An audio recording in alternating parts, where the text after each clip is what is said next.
आकाशवाणी का ये पटना केंद्र है। प्रस्तुत है विशेष कार्यक्रम केंद्रीय बजट और कृषि। नमस्कार। केंद्रीय बजट पर आधारित आकाशवाणी पटना के इस विशेष कार्यक्रम में मैं डॉक्टर सविता पारीक आपका स्वागत करती हूं। श्रोताओं, बजट घर का हो या देश का, गैर जरूरी चीजों पर खर्च कम करते हुए जरूरत के सामान या व्यक्ति को ज्यादा बजट देना हमेशा हमारी प्राथमिकता रहती है। साथ ही जिस क्षेत्र से अच्छे परिणाम की उम्मीद हो वहां भी बजट का आवंटन सोच समझकर किया जाता है। ऐसा ही एक क्षेत्र है कृषि, जिसे इस बजट में विकसित भारत के निर्माण की यात्रा में पहला इंजन माना गया है। हालिया पेश केंद्रीय बजट में कृषि क्षेत्र में किन योजनाओं की घोषणाएं हुई हैं, अन्नदाताओं को इससे क्या फायदा होगा, कृषि बजट के अंतर्गत बिहार के हिस्से में क्या कुछ आया है और इससे देश और प्रदेश की अर्थव्यवस्था को कैसे गति मिलेगी, ऐसे ही सवालों पर चर्चा के लिए आज हमने आकाशवाणी स्टूडियो में आमंत्रित किया है अनुग्रह नारायण सिन्हा सामाजिक अध्ययन संस्थान पटना में असिस्टेंट प्रोफेसर और कृषि अर्थशास्त्री अविरल पांडे जी को। अविरल जी, कार्यक्रम में आपका बहुत बहुत स्वागत, अभिनंदन। धन्यवाद। कार्यक्रम की शुरुआत में अविरल जी सबसे पहले बात करेंगे कृषि बजट के आकार की। इस बजट में अर्थव्यवस्था को आगे बढ़ाने की दिशा में कृषि को पहला इंजन माना गया है, जैसा कि हमने पहले भी बात की है। इस लिहाज से इस कृषि इंजन में ईंधन भरने के लिए कितनी राशि का आवंटन किया गया है, आपसे जानना चाहेंगे। इस बार का जो बजट देखिएगा उसमें ministry of agriculture and farmers welfare के दो डिपार्टमेंट हैं। एक है department of agricultural and farmers welfare और दूसरा है department of agricultural research and education. तो जो department of agricultural and farmers welfare का बजट देखिएगा तो ये जो 2024-25 में जो बजट जो अनाउंसमेंट था वो 1,22,000 करोड़ के अराउंड था, जबकि इस बजट में वो 1,27,000 करोड़ के अराउंड जो अनाउंसमेंट हुआ है। तो ये पिछले बजट की तुलना में जो साइज है जो वो बड़ा है। वो अलग बात है कि रिवाइज्ड बजट में जो एक्चुअल में जो एग्रीकल्चर पे एक्सपेंडिचर हुआ था वो बजटेड अमाउंट्स की तुलना में थोड़ी ज्यादा थी। तो संभावना है कि अगर और भी बजट की जरूरत होगी तो सरकार आने वाले समय में कृषि की बजट की आकार में बढ़ोतरी कर सकती है। जी, एग्रीकल्चर एजुकेशन के लिए भी बजट का आवंटन किया गया है, तो इस क्षेत्र में क्या कुछ इस बजट से कार्य होंगे, इस पे आप क्या कहना चाहेंगे? हाँ, इसमें देखिएगा तो करीब अराउंड 10,000 करोड़ के अराउंड इसमें जो है पैसा दिया गया है इस डिपार्टमेंट को भी, जिसमें उसमें जो इंफ्रास्ट्रक्चर पे थोड़ा ध्यान दिया जाएगा, रिसर्च को लेकर के और एजुकेशन को लेकर के उस पे खर्च किए जाएंगे। जी, अब बात करते हैं केंद्रीय बजट में घोषित एक महत्वपूर्ण घोषणा के बारे में, जिसका नाम है धन धान्य योजना। अविरल जी, क्या है ये योजना और कैसे देश का कृषक वर्ग इससे लाभान्वित होगा? जो अगर देखिएगा इस बार के जो बजट में भी बताया गया है या इकोनॉमिक सर्वे में बताया गया है, तो कृषि का जो योगदान है वो एक महत्वपूर्ण रोल प्ले किया है भारत के विकास में। और अगर इसका ग्रोथ रेट देखिएगा 2011-12 से लेकर के 22-23 के बीच में, तो अराउंड कृषि का जो विकास दर 4% के आसपास जो है रही है। तो कृषि के महत्व और स्टडी भी दिखाया है कि जो किसान जो अगर हम कृषि पे अगर खर्च बढ़ाता है सरकार या कृषि में जो ग्रोथ आती है तो वो ज्यादा गरीबी को कम करती है, क्योंकि ज्यादा लोग कृषि में इन्वॉल्व होते हैं। तो उसको ध्यान में रखते हुए लेकिन कृषि की जो एक बड़ी समस्या जो देखी गई कि वो साख, किसानों को मिलने वाली साख की समस्या, दूसरी समस्या थी किसानों को जो इरिगेशन की। तो इस दोनों को ध्यान में रखते हुए जो ये नई जो योजना अनाउंस की गई है वो इस दोनों जो इरिगेशन और साख और जो है क्रॉप डाइवर्सिफिकेशन, प्रोडक्टिविटी, तो एक ओवरऑल पैकेज देने की कोशिश की गई है। इस योजना के तहत जो 100 ऐसे डिस्ट्रिक्ट जो प्रोडक्टिविटी जहां पर कम है एग्रीकल्चर की, साथ ही साथ जहां पर क्रॉप इंटेंसिटी कम है और जो क्रेडिट की अवेलेबिलिटी कम है, उन 100 जिलों को टारगेट करके सरकार ने जो होता है ये स्कीम लॉन्च किया है। और अगर आप देखिएगा इस कैटेगरी के बेस पे बिहार के काफी जिले जो है इस कैटेगरी में आने की संभावना है। तो ये आने वाले समय में बिहार जैसे राज्य के लिए भी एक बहुत बड़ी भूमिका अदा करेगी। जी, आगे बढ़ते हैं और अब बात करते हैं किसान क्रेडिट कार्ड के बारे में। इस बजट में इसकी लिमिट में भी इजाफा किया गया है। क्या ये लिमिट है, आपसे जानना चाहेंगे, और इससे किसानों को क्या फायदा मिलेगा और उसके दूरगामी परिणाम आप क्या देखते हैं? पहले जो केसीसी का जो लिमिट था ये 3 लाख के अराउंड था और ये 3 लाख का जो अमाउंट था 2006-07 का था। तो बहुत दिन से डिमांड थी कि केसीसी की लिमिट को बढ़ाया जाए।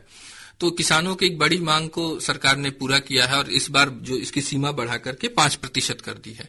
इसके तहत किसानों को बहुत सस्ते दरों पर, सस्ते ब्याज की दरों पे जो है क्रेडिट उपलब्ध कराया जाता है, जो 4% की दर होती है। तो इससे इसका उम्मीद है कि लगभग 7.7 जो है करोड़ किसानों को जो होता है साख की उपलब्धता बढ़ेगी।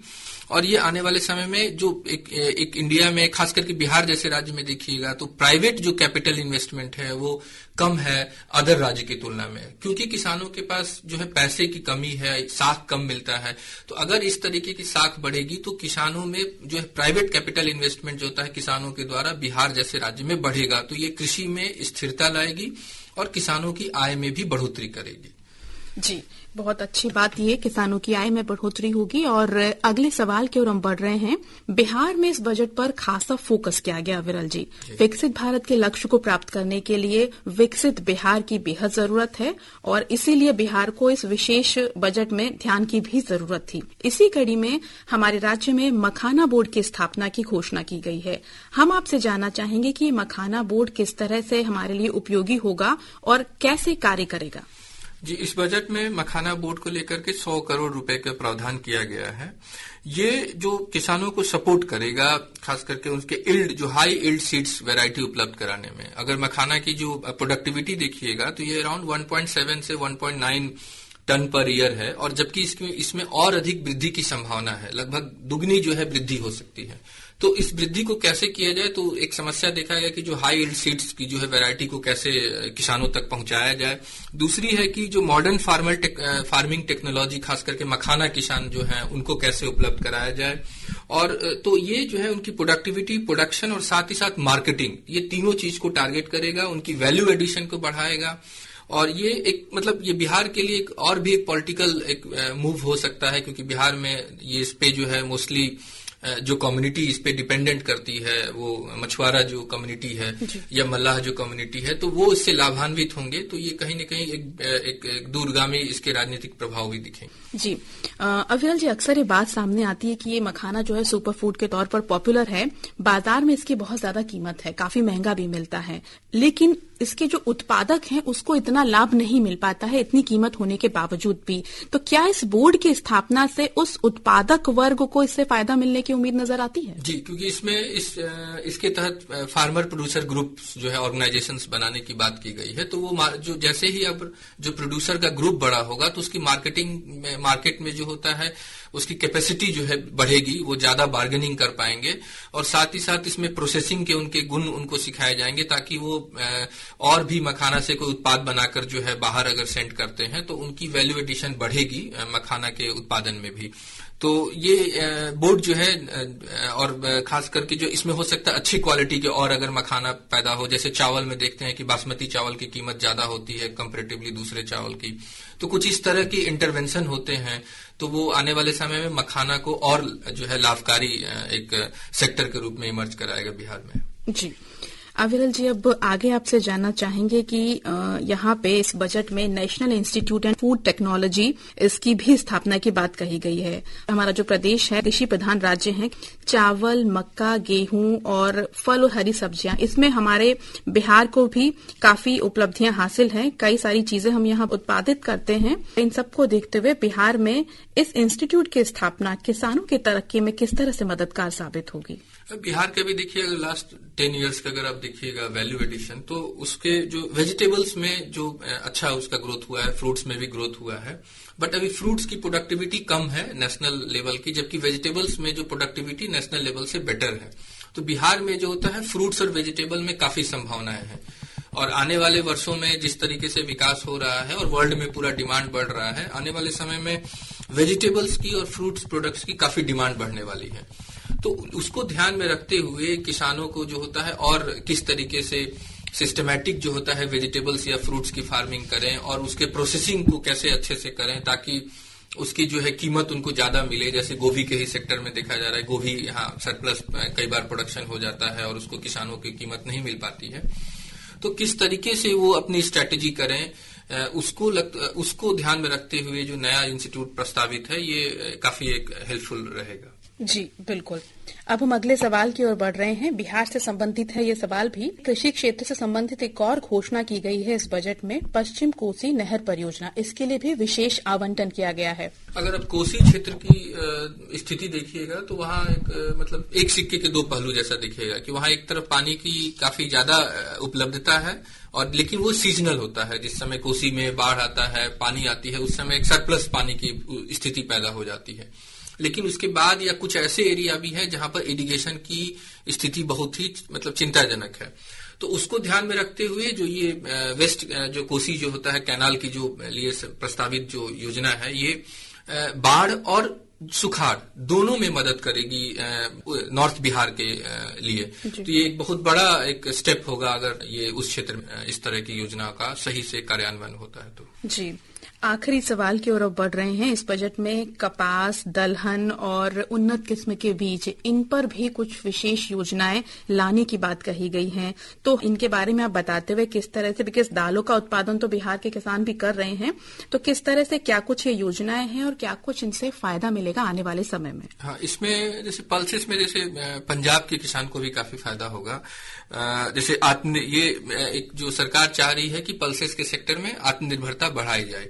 सरकार के पिछले प्रयासों से दाल के क्षेत्र में काफी चेंज आया है, काफी उसका उत्पादन बढ़ा है, लेकिन चूंकि कंज्यूमर का बाइंग कैपेसिटी बढ़ रही है तो एक दाल का और डिमांड बढ़ा है। उसको ध्यान में रखते हुए सरकार आगामी 5 साल में आत्मनिर्भरता के लिए ये जो इस तरह की स्कीम की जो बात कही है, मिशन फॉर आत्मनिर्भर इन पल्सेस जो है, इसमें जो है सरकार जो है करीब 1000 करोड़ की इसके लिए बजट प्रावधान किया है, जिसमें कॉन्ट्रैक्ट फार्मिंग को भी एक तरह से प्रमोट किया जाएगा कि फार्मर्स जो है नेफेड के साथ और नेशनल कोऑपरेटिव कंज्यूमर्स फेडरेशन के साथ जो है पहले से वो टाई अप रहेंगे ताकि उनको एक निश्चित कीमत मिले और किसानों को दाल का प्रोडक्शन करने के लिए प्रेरणा मिले।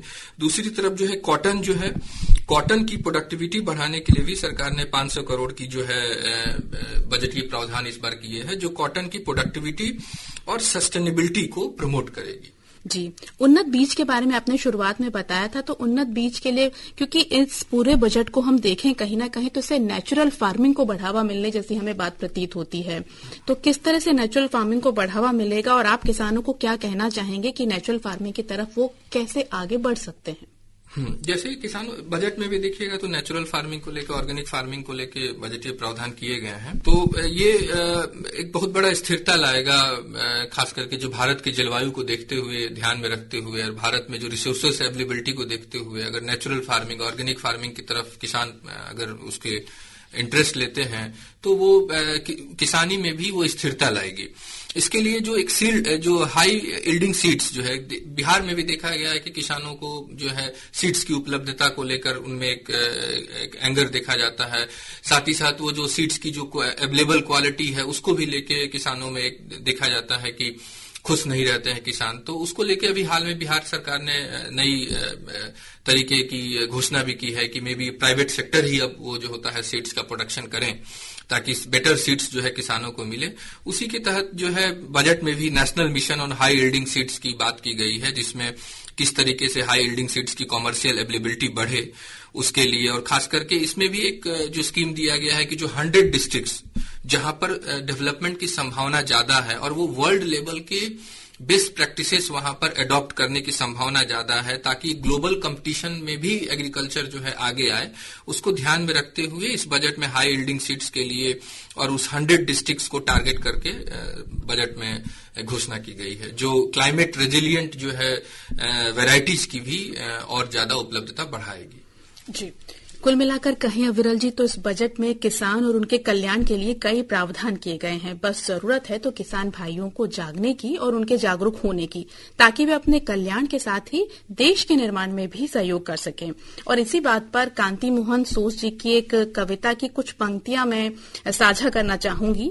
जागो रे मजदूर किसान, रात गई अब हुआ विहान, रात गई रे साथी, किरणों की आहट पाकर कलियों ने आंखें खोली, ताकत नई हवा से पाकर गूंगी लहरें बोली, गुन गुन गुन सब और गूंजता परिवर्तन का गान, रात गई रे साथी। ये जो बजट है वो उम्मीद की बहुत सारी किरणें लेकर आया है किसान भाइयों के लिए, तो उनके ये सब चीजें उन तक पहुंचाने के लिए इस विशेष कार्यक्रम को हम आप तक लेकर आए थे। अविरल जी, इस कार्यक्रम में हमारे साथ शामिल होने के लिए और इतनी महत्वपूर्ण जानकारियां श्रोताओं से साझा करने के लिए बहुत बहुत धन्यवाद। धन्यवाद। अभी आप सुन रहे थे विशेष कार्यक्रम केंद्रीय बजट और कृषि। ये कार्यक्रम आकाशवाणी पटना के प्रादेशिक समाचार एकांश द्वारा प्रस्तुत किया गया।